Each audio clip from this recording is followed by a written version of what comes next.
오늘부터 예수님 가라사대라고 하는 제목으로 연속 시리즈를 설교를 하겠습니다.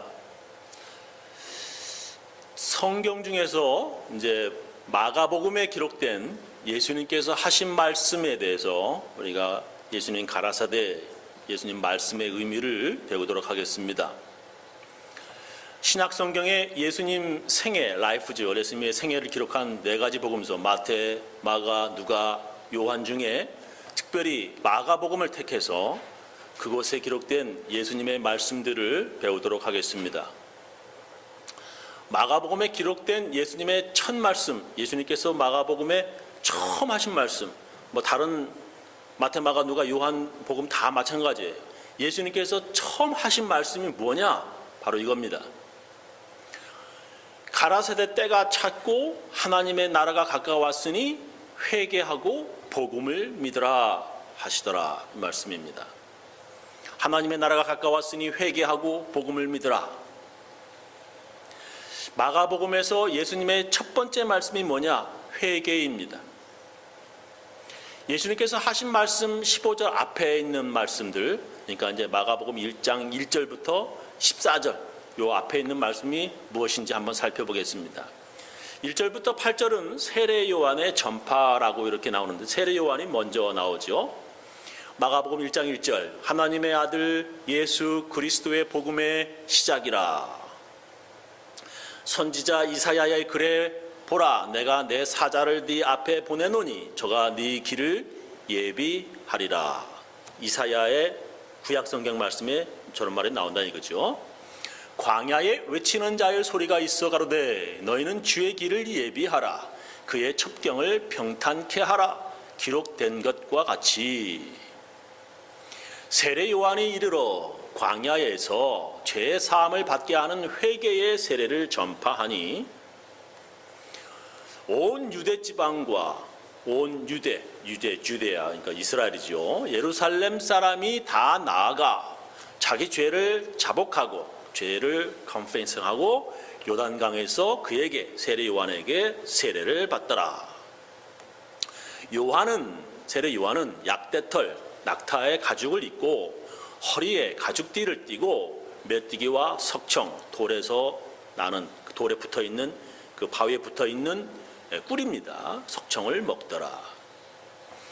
그가 전파하여 가로되, 세례 요한이 말하되 나보다 능력 많으신 이가 내 뒤에 오시나니 나는 굽혀 그의 신들매를 풀기도 감당치 못하겠노라. 나는 너희에게 물로 세례를 주었거니와 그는 성령으로 너희에게 세례를 주시리라. 이렇게 앞에 세례 요한이 글이 먼저 나옵니다. 마가복음 1장 1절, 처음 1절이 뭐냐면 하나님의 아들 예수 그리스도 복음의 시작이라, 이렇게 시작을 합니다.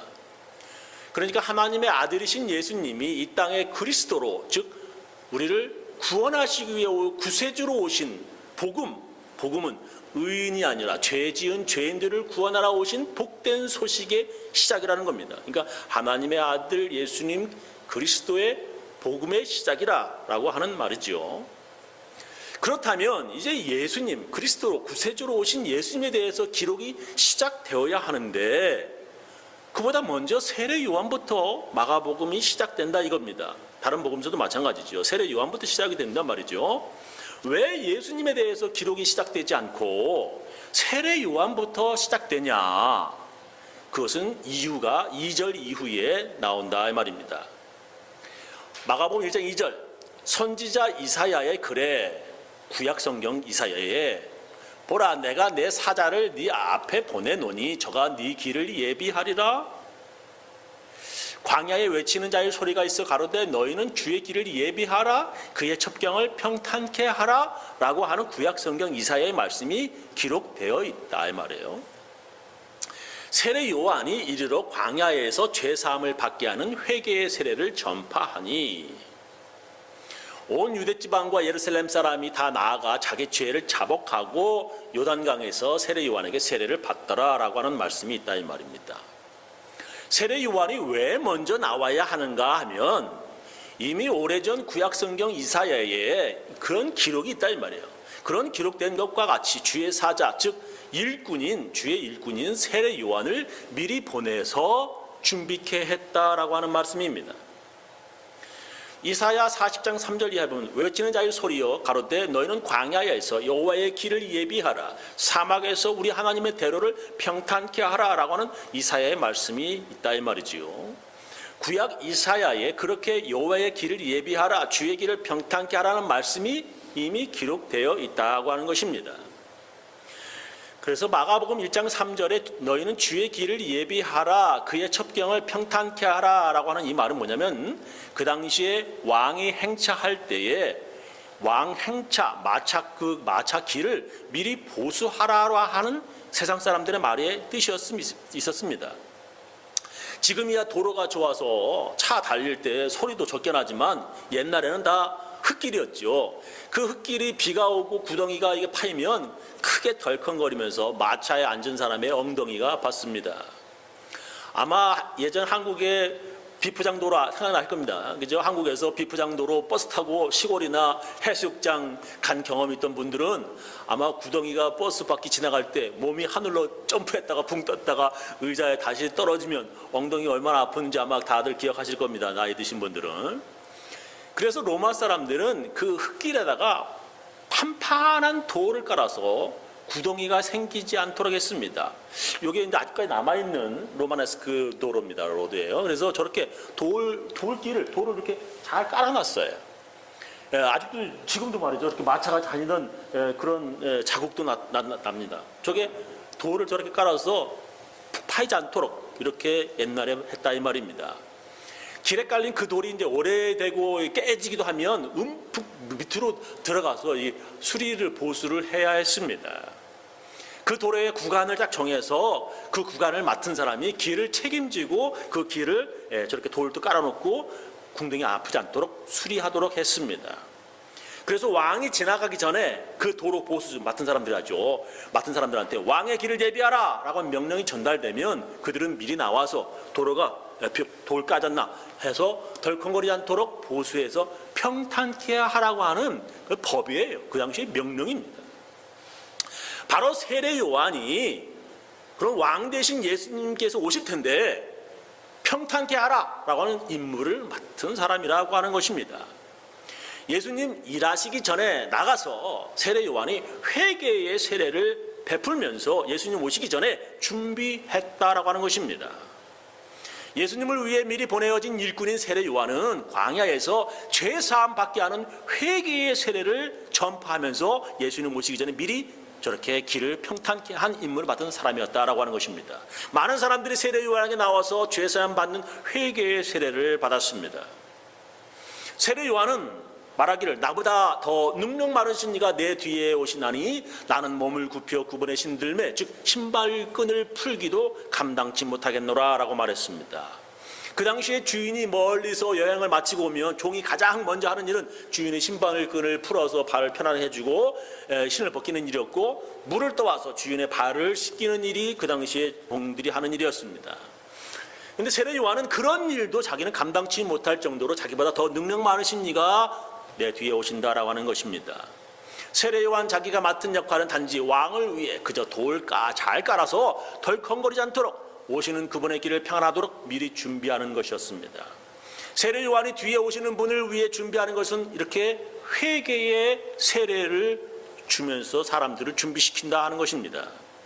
그리고 나서 예수님이 갈릴리 나사렛으로부터 와서 요단강에서 세례 요한에게 세례를 받았다라고 기록이 됩니다. 마가복음 1장 9절 그때 예수께서 갈릴리 나사렛으로부터 와서 요단강에서 요한에게 세례를 받으시고 이런 말이 나옵니다. 마가복음에 많은 사람들이 놀라고 오해한 성경 기록이 바로 여기입니다. 세례 요한이 예수님 전에 와가지고 예수님 오시기 전에 길을 준비한 사람이고 이제 예수님 오셨는데 예수님은 왜 요한에게 세례를 받아야 하는 겁니까? 뭔가 좀 말이 안 됩니다. 그래서 어떤 신학자들은 예수님이 처음 활동 시작할 때 예수님은 세례 요한의 제자였어 라고 이렇게 설명하기도 합니다. 신학자들은 예수님이 세례 요한의 제자가 되었다가 처음에 나중에 독립해서 활동했다라고 설명하기도 합니다. 저는 그렇게 생각하지 않습니다. 세례 요한은 철저히 예수님의 활동을 미리 사람들에게 준비시킨 선지자였습니다. 그것이 바로 회개의 세례입니다. 그리고 마가복음의 맨 처음 예수님께서 하신 말씀이 바로 이것입니다. 마가복음에 예수님께서 맨 처음 예수님께서 가라사대 하신 말씀이 바로 이것입니다. 때가 찼고 하나님 나라가 가까웠으니 회개하고 복음을 믿으라 하시더라 말이에요. 예수님의 첫 말씀이 때가 왔다, 회개하고 복음을 믿으라 하는 것입니다. 세례 요한이 주님이 하실 회개를 세례로 미리 준비하였고 예수님께서 이제 본격적으로 시작하시는 것입니다. 그렇다면 예수님은 죄도 없으시면서 왜 세례 요한의 회개의 세례를 받으셨습니까? 그것은 세례를 반드시 받아야 함을 죄 없으신 예수님께서 모범을 보여주신 것입니다. 세례 받을 때 제가 여러 번 이 말씀을 드려서 여기서는 이런 설명을 생략하도록 하겠습니다. 예수님께서 회개라고 하는 것이 얼마나 중요한 것인지 세례 받지 않으셔도 돼요. 그럼에도 불구하고 예수님은 몸소 세례를 받으셨습니다. 성경을 보면 예수님께서 회개가 얼마나 중요한지 강조하신 것을 성경에서 우리는 발견할 수 있습니다. 예를 들면 예수님께서 오신 목적이 뭐예요? 회개시키러 왔다라고 말씀하십니다. 예수께서 대답하여 가르칠 때 건강한 자에게는 의원이 쓸데없고 병든 자에게야 쓸데있나니. 의사는 병든 자에게 쓸데있지요. 내가 의인을 부르러 온 것이 아니오 죄인을 불러 뭐요? 회개시키러 왔다라고 말씀하십니다. 회개시키러 왔다 이 말이에요. 이 말은 어떤 바리새인이 예수님은 왜 죄인들하고 예수님 식사하세요? 라고 하는 물음에 예수님께서 대답하신 것입니다. 예수님께서는 의롭게 산 사람들과 함께 식사하러 오신 것이 아니라 죄인을 불러서 회개시키러 왔다라고 말씀하십니다. 예수님께서 이렇게까지 회개가 중요하다 말씀하십니다. 누가복음 15장 7절 보면 내가 너에게 이르노니 이와 같이 죄인 하나가 회개하면 하늘에서는 회개할 것 없는 의인 99을 인하여 기뻐하는 것보다 더하리라. 우리가 잘 아는 말씀입니다. 누가복음 15장 10절 내가 너에게 이르노니 이와 같이 죄인 하나가 회개하면 하나님의 사자들 앞에 기쁨이 되느니라. 이런 말씀이 성경에 많이 기록되어 있어요. 회개할 것 없는 의인들 99명보다도 죄인 한 명이 회개하는 것을 하늘에서 더 기뻐하신다 하시는 말씀입니다. 이렇게 성경은 회개의 중요성을 강조하십니다. 그렇다면 깨끗하게 사는 것보다도 죄짓고 또 회개하고 죄짓고 회개하고 하는 것이 더 좋겠다 생각이 듭니다. 하나님의 명령대로 살겠다고 애쓰는 것보다도 아무렇게나 막 죄짓고 살아가다가 또 회개하고 하는 것이 더 좋겠다 생각이 듭니다. 도대체 왜 이렇게 회개라고 하는 게 왜 이렇게 중요한 것입니까? 예수님께서는 왜 이렇게 회개를 중요하게 생각하시는 겁니까? 그것은 예수님이 오신 목적이기 때문에 그렇습니다. 예수님께서 오신 목적은 죄인들을 구원하시기 위한 것입니다.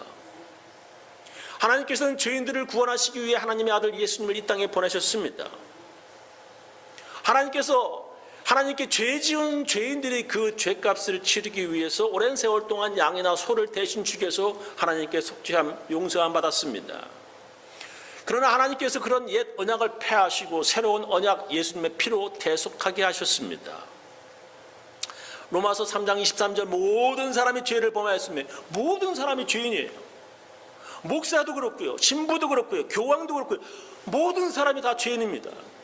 그래서 하나님의 영광에 이르지 못하더니 그리스도 예수 안에 있는 굴속으로 말미암아 하나님의 은혜로 값없이 의롭다 하심을 얻은 자 되었느니라. 아멘. 디도서 2장 14절 그가 우리를 대신하여 자신을 주심은 모든 불법에서 우리를 구속하시고 우리를 깨끗하게 하사 선한 일에 열심하는 친백성이 되게 하려 하심이니라. 히브리서 9장 12절 우리가 읽었죠. 염소와 송아지의 피로 아니하고 오직 자기 피로 영원한 속죄를 이루사 단번에 성소에 들어가셨느니라. 염소와 황소의 피와 및 암송아지의 죄로 부정한 자에게 뿌려 그 육체를 정결케 하여 거룩케 하거든. 하물며 영원하신 성령으로 말미암아 흠없는 자기를 하나님께 드린 그리스도의 피가 어찌 너의 양심으로 죽은 행실에서 깨끗하게 하고 살아계신 하나님을 섬기게 못하겠느니요. 이를 인하여 그는 새 언약의 중본이 이는 첫 언약 때의 범한 죄를 속하려고 죽을사 부르심을 입은 자로 하여금 영원한 기업의 약속을 얻게 하려 하십니다. 영원한 기업의 약속을 얻게 하려 하십니다, 이 말이에요. 예수께서 죄인들을 구원하시기 위해 오셨는데 나 죄인이 아니요 라고 말한다면 예수님이 필요 없다는 말과 같습니다. 어떤 사람은 자기는 의인이라고 예수님이 죄인들과 함께 식사하는 것을 보고 손가락질합니다. 손가락질해요, 예수님 보고. 죄인들하고 식사하시냐 말이에요. 자기도 죄 짓는 더러운 죄인인데, 참 이상해. 자기도 더러운 죄인인데 죄 안 지은 척 위선을 떠옵니다. 죄인인데도 죄 안 지은 척만 해도 이거 위선자인데 죄 짓다가 발각된 죄 지은 사람들에게 돌 던지고 비난합니다. 그런 대표적인 사람들이 바로 바리새인들이었습니다. 바리새인들은 나는 너희가 달라, 구별됐어, 거룩하다는 생각이 가득 차 있었습니다. 그런 스스로 의롭다는 바리새인들을 예수님께서 가장 싫어하셨습니다. 예수님께서 성경에 바리새인과 죄인인 바리새인하고 세리가 성전에 들어와서 기도하는 것을 말씀하셨죠. 성전 안에서 그동안 의롭게 살았다면서 자부심으로 기도했던 바리새인보다 내가 죄인이라서 하나님께 기도도 할 수 없다며 회개하는 세리의 기도를 예수님께서 더 인정해 주셨습니다. 누가복음 18장 13절 이하 세리는 멀리 서서 감히 눈을 들어 하늘을 우러러보지도 못하고 다만 가슴을 치며 가로되 하나님의 불쌍히 여기옵소서 나는 죄인으로소이다 하였느니라. 내가 너에게 이르노니 이 사람이 저보다 의롭다 하심을 받고 집에 내려갔느니라. 무릇 자기를 높이는 자는 낮아지고 자기를 낮추는 자는 높아지리라 하시니라. 예수님이 오신 목적이 죄인을 회개시키러 오셨는데 죄인이 아니라고 한다면 예수님 오신 목적 필요가 없어지는 거예요. 그런 이유가 없어지는 것입니다. 한마디로 예수님 왜 오셨어요? 라고 하는 말과 같게 되는 것입니다. 성경은 이 세상의 모든 사람들이 하나님 앞에 다 죄인이라고 기록하고 있습니다. 모두가 다 죄인이에요. 그런데 자기는 죄인이 아니라고 한다면 그 사람은 하나님을 거짓말쟁이로 만들고 있는 것입니다. 요한 1서에 나오지 1장 8절 이하 만일 우리가 죄 없다 하면 스스로 속이고 또 진리가 우리 속에 있지 아니할 것이요 만일 우리가 우리 죄를 자백하면 저는 미쁘시고 의로우사 우리 죄를 사하시며 모든 불의에서 우리를 깨끗게 하실 것이요 만일 우리가 범죄하지 아니하였다, 죄 안 지었다, 나 죄인이 아니라 한다면 하나님을 거짓말하는 자로 만드는 것이니 또한 그의 말씀이 우리 속에 있지 아니하니라 하나님께서 말씀하셨습니다. 예수님께서 회개하라고 하는 말씀을 맨 처음 하셨습니다. 왜 회개가 그렇게 중요합니까? 예수님 오신 목적이 바로 죄인들을 구원하시기 위해서 회개시키러 오신 것입니다. 두 번째는 은혜 받기 위해서 이 회개라고 하는 게 참 중요합니다. 하나님께서는 하나님 백성들에게 살아가면서 지켜야 할 법들, 율법들을 주셨습니다. 이거 꼭 지키라온 율법들을 주셨어요. 인터넷 검색해서 찾아보니까 율법이 모두 613개라고 나옵니다. 613개의 율법은 해라, 이거 해라 라고 명령이 248개, 하지 말아라 하는 금지령이 365개랍니다. 그런데 하지 말아라, 하라 이 명령들을 다 지킬 수가 없었습니다. 그래서 죄 지은 사람들은 그 죄값으로 양과 염소의 피로 대신 죄값을 치렀습니다. 근데 사람들이 그렇게 죄값 치르다 보니까 이게 너무 많이 죽여야 되고 너무 많이 이거 값을 치러야 되는 겁니다. 나 대신 죽는 짐승값도 이게 만만치 않게 많이 들어갔습니다. 그럼 어떻게 대충 싼 것을 찾아가지고 말이죠. 병든 것, 눈먼 것, 절룩거리는 것, 팔아도 값이 안 쳐주는 것, 그런 것으로 대신했습니다. 하나님께서는 그런 거 받지도 않으시는데 그런 걸로 가치 없는 것을 드렸습니다. 그러다 사람들은 이젠 그것도 아까워 죄 안 지은 척 위선적인 삶을 살아가는 것입니다. 하나님께서는 그런 것이 너무 역겹고 싫으셨습니다. 그래서 예수님을 보내시어서 은혜로 모든 사람들이 죄인들이 구원받게 하셨습니다. 이것을 하나님의 은혜라고 부릅니다. 하나님의 용서 안 받는 것은 하나님의 은혜로 받는 것입니다. 에베소서 2장 5절 허물로 죽은 우리를 그리스도와 함께 살리셨고 너희가 은혜로 구원을 얻은 것이라. 또 함께 일으키사 그리스도 예수 안에서 함께 하늘에 앉히시니 이는 그리스도 예수 안에서 우리에게 자비하심으로써 그 은혜의 지극히 풍성함을 오는 여러 세대에 나타내려 하심이니라. 너희가 그 은혜를 인하여 믿음으로 말미암아 구원을 얻었나니 이것이 너희에게서 난 것이 아니요 하나님의 선물이라. 행위에서 난 것이 아니 잘나서 의롭게 살아서 이게 구원받은 게 아니라는 거예요. 왜 그러냐? 아무도 그 누구도 자랑하지 못하게 함이로라. 하나님의 은혜로 구원받는 것이기에 누구든지 나 잘났다고 의롭다고 자랑할 수 없다는 것입니다. 그런데도 지금도 교회 안에서 말이에요, 자기가 잘났다고 하는 사람들이 참 많습니다. 나 이거 정말 왜 이런 사람들이 많은지 정말 이해가 안 됩니다. 목사들이 도대체 어떻게 가르치기에 교회에서 이런 사람들이 아직도 있는 것입니까? 그런 사람들은 은혜로 구원받지 않은 사람들입니다. 그래서 그 사람들은 구원받지 못한 사람들인 것입니다. 성경은 이렇게 말씀하십니다. 로마서 11장 6절 만일 은혜로 된 것이면 행위로 말미암지 않은 의미, 그렇지 않으면 은혜가 은혜되지 못하느니라 했어요. 그렇잖아요. 은혜라고 하는 게 뭡니까?